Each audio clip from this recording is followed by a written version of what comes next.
The countdown to kickoff is presented by HarlemBeerNC.com. You can check them, or really Harlem Beer NC, and you can check them out online at HarlemBeerNC.com. We are at Zwelly's Kitchen in Durham. The countdown to kickoff. We're having a great time. Of course, in the last segment, we were joined by St. Augustine's head football coach, Tim Chavis. Joining me now is the head football coach at Chowan. Tim placed in his 11th season as the head football coach of the Hawks. How are you, Coach Place? Well, I was good until I walked through these doors. I mean, Coach Hayes at Fayetteville has like 19 running backs, probably a transfer from Auburn. Coach Chavis, he's got like 50 JC kids coming in. I mean, we can barely get walk-ons at Chowan. And then Coach Jones at Shaw has got an NFL linebacker. So I'm not even – I think I'm just going to drive south till I get to the Keys when I'm done. Well, you look like you got a pretty good team, and we're going to talk about that. But, I want to start here because you and I were just talking off mic a little bit about C.J. Wesley, former quarterback for you, first year in the CIAA in 2009, and that guy was really, really good. Does it seem like it's been 11 seasons at Chowan? There's days it seems longer. But no, I mean, we've come a long way. We took over a bad situation. I mean, it was Chowan transitioned to a Division II program in 2005. Prior to us getting there, they had never beaten a Division II opponent. So it was a train wreck. It was a clown show. It was every negative you could think about. That described the situation, yes, sir. Yeah, so what do you remember most about, like, specifically C.J. Wesley? You reminded me that I forgot that he was Conference Player of the Year. That guy was really, really good. He competed like a son of a gun. Undersized kid who gave everything he had. He was a competitor. He competed. Coach Hall and he had a tremendous relationship, and to his credit, he's being inducted into the Chowan Hall of Fame this year. So that's a compliment to him. And we were not a good team. We were 2-8 in 2009, and for him to be the Offensive Player of the Year in the conference, and he was invited to Atlanta for, I don't recall the specifics of it, but yeah, he was a good player, and he's a successful high school coach in Ohio right now. Awesome. So 2018, 6-4 overall, 4-2 in the conference in the CIAA. Just your thoughts on 2018. It was, in some ways it was a rewarding season, other ways frustrating season. Coach Hayes, that was a good game, but they're a good football team. I mean, Virginia Union was a great football team. Virginia State, Bowie State, Shaw. I mean, it was, we did some good things. Yep. We also did some things that came back to bite us in the backside. We were 6-2 against Division II opponents. Lost to Fayetteville by 2, lost to Virginia Union by 10. So somehow, some way, we got to figure out how to get those 12 points back. And at the same time, play against an outstanding Shaw opponent, play against Bowie at Bowie, play against Virginia Union at Virginia Union. So it's Virginia State's going to be good, Elizabeth City's going to be good, Lincoln's going to be good. So that's why I'm thinking about driving south. And I think you may, if I'm correct, you may be the dean of coaches in the CIAA at this point, 11 years in. So how has the conference grown from your first season as the head coach back in, 2009, 2008, 2009? Yeah, our first season at Chowan was 2008. Yep. Sir, I don't know if it's us getting better, but there were some grown men back in 2008, 2009. We were going to gunfights with a switchblade.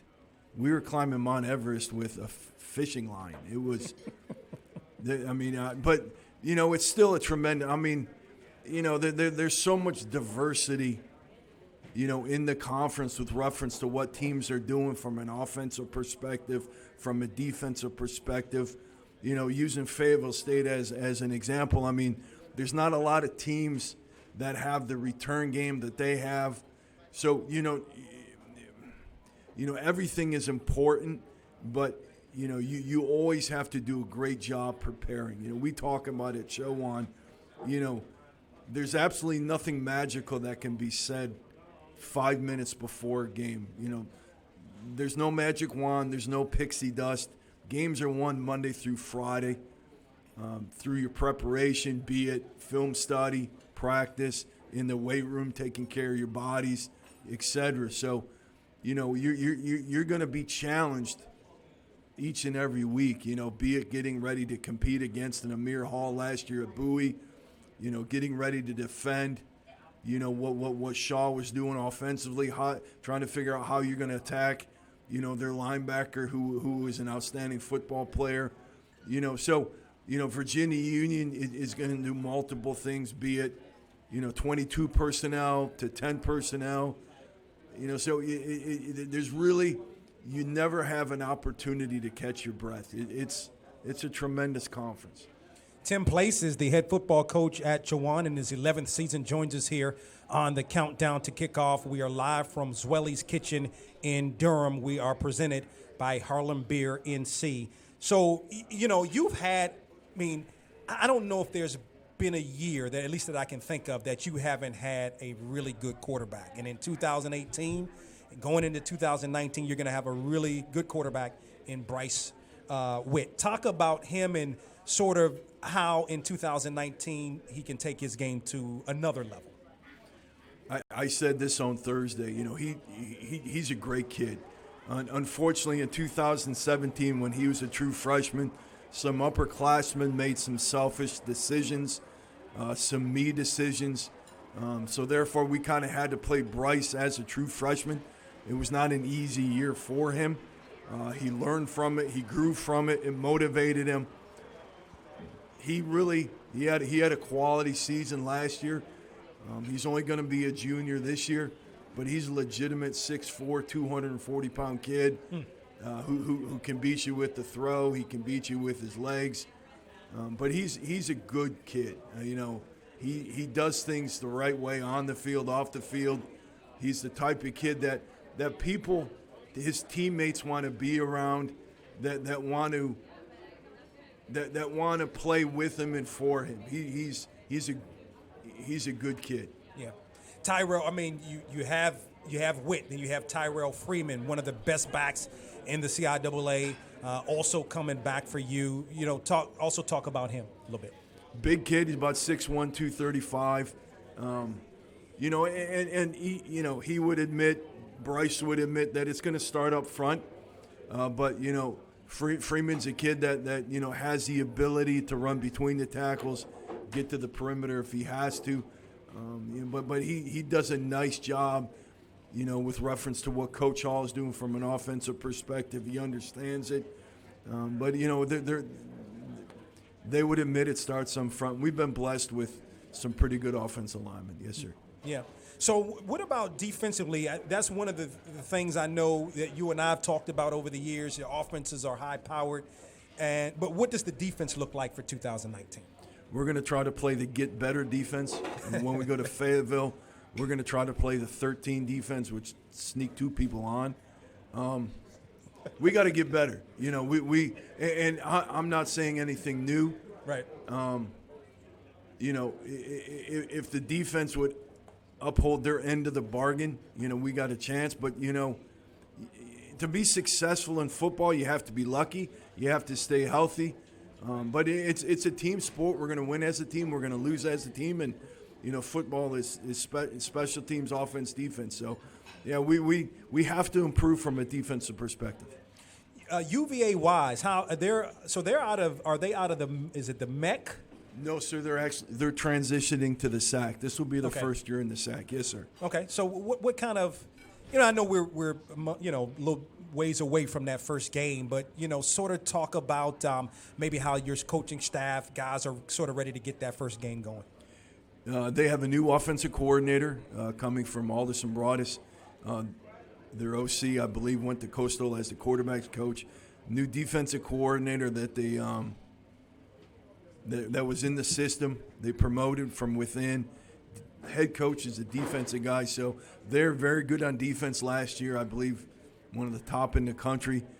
So, that'll be a tremendous challenge for us going on the road playing there.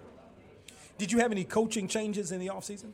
Yes, sir. My defensive coordinator from last year was fortunate enough to get the D-line job at University of Maine, which is a tremendous opportunity. They went to the national semifinals.